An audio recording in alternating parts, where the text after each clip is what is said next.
Hey guys, it's Jeremy here at Metal Music Meltdown, back with another video. We're for today, guys, is another album review. This time we're checking out the latest offering from Bloodywood. It's their new album entitled New Delhi. It's their third studio album, just dropped on March 21st, 2025. They're on Fearless Records is the label. It's got 8 tracks in total, 33 minutes in length, pretty short album. Starting with the artwork, really cool stuff. I like how the colors pop. Love their logo, it's very symmetrical. I always love their imaging on their artwork. It's really pretty cool looking. And this album was pretty much a tribute to the music scene in Delhi, where they're from. This is where the whole band's from themselves. And the Krang interview, just a little quote here from the band regarding this album.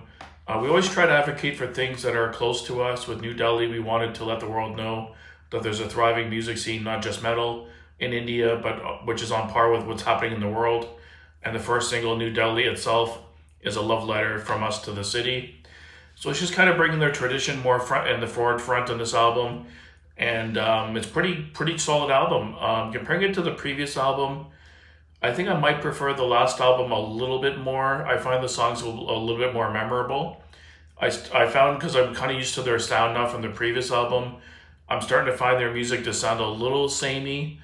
Very aggressive. All their songs are high intensity, very aggressive sounding and angry, which is awesome. But after listening to 3 or 4 in a row, I find the music starts to blend together a little bit, and the need that little change in different songs to kind of separate them. That's why I liked an Aj on their last album, when they had that kind of female vocalist come in and kind of just do that chant part of underneath of the layering. I found it really added a good dimension, like a hook to the music. I find most of their music is either this just, really aggressive metal vocals or the kind of yelling, angry rap vocals. But there's no kind of melody, chorus kind of tying it together for the most part. I think that's what this band could really use to really finalize their sound, in my opinion. But standout tracks for me on this one, New Delhi, I think, is my favorite track on the album. Really heavy. Love the guitar work on this one. Love the lyrics, the vocals. And Kismet was another one, number 5. That was a song I really enjoyed. This one did have a little bit of a chorus in there where the lead singer who sings, I think it's maybe Punjabi, I'm not sure.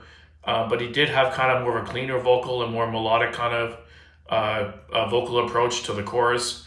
So that kind of separated it from the other tracks. And they had one song in here called Bekhof, which was featuring Baby Metal.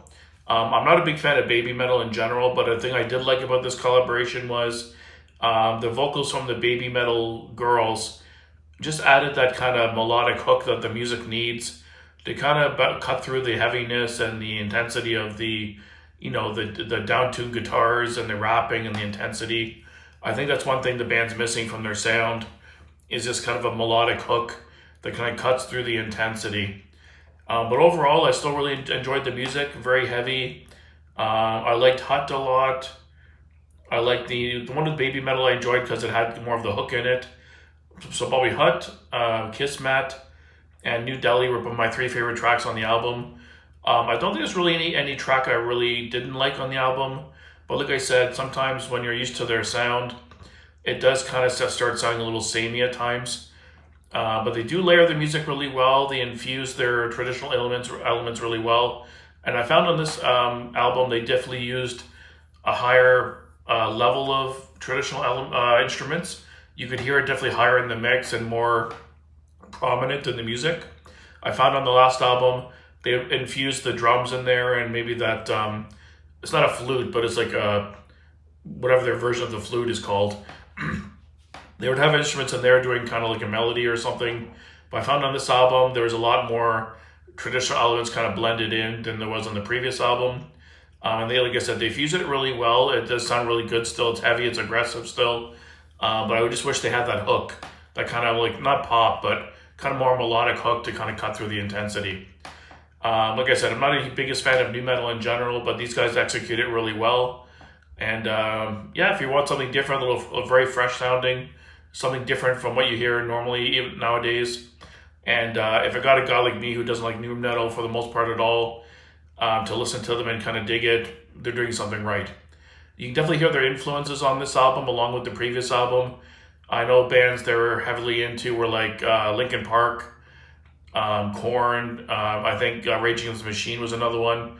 You can definitely hear those influences in the music and the kind of approach into the songwriting. But I dig this album. It's pretty solid. I'd probably give it a 7.5 out of 10. I prefer the last album a little bit better overall. I think the songs are a little bit more memorable and have just a little bit more things in the songs that I kind of remembered more dimensions maybe in that way. But thanks for watching, guys. Let me know down below what you thought of the new Bloodywood album. And I'm looking forward to see what these guys do next.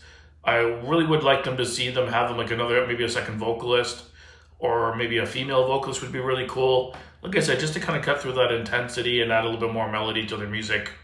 So thanks for watching, guys, and keep it metal.